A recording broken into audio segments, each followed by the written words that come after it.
In the summer of 2018, Mastery Manager updated their item bank to what they're calling Item Bank 2.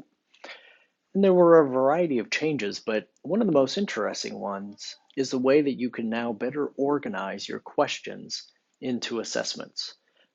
Prior to this update, most teachers would create an individual item bank for every assessment that they gave, and then they would attach questions into those item banks. Item banks have been removed and they've been replaced with something called folders. So when you go to Item Bank 2 up here at the top, you'll see a list of all of your folders, and those correspond to all of the item banks that you had in the previous system. And a lot of teachers would have something like this: Assessment 1, Assessment 2, and you just have that go on and on and on. Well, now with the introduction of folders, you can have a large folder for your entire class or some other grouping that you'd like. And then you can click on that folder, go to the Add button, and you can make a subfolder. So I'm going to say that I have 2 tests about fungi. So now I have subfolders underneath my science folder. And then I can go into these questions within my science folder, find the ones that just correspond to one of these tests, and go ahead, select them, and move them to another folder. And I can choose that subfolder. So it may seem like a small thing, but what this allows you to do is much more easily organize all of your materials, your questions, and your assessments into something that makes a little more sense instead of just a long list of 100 different assessments that you give during the year.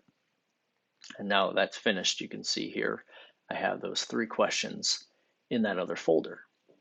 But this gets even more useful and more powerful when we talk about shared item banks.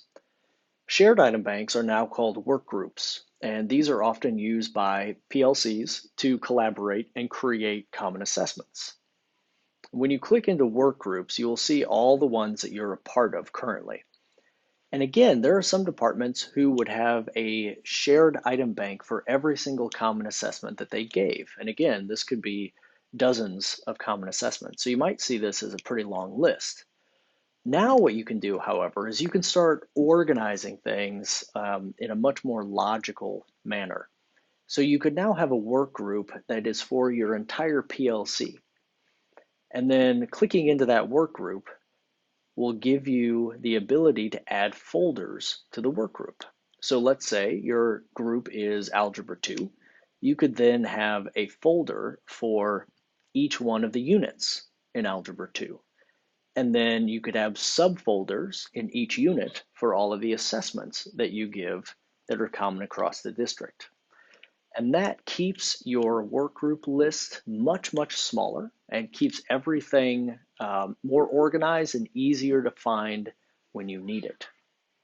And remember, to reorganize this stuff right now, if it's a work group we're talking about, the group leader or anybody with edit access can come in, select multiple questions, and move them around into newly created folders. So I encourage you to meet with your PLC and take a little bit of time to reorganize your questions and assessments in order to make things easier for everybody as you move forward with using Mastery Manager. And always, if you have any questions, you can contact your instructional technology coach, and we would be happy to sit down with you and walk through the specifics of getting your Mastery Manager life as organized as possible.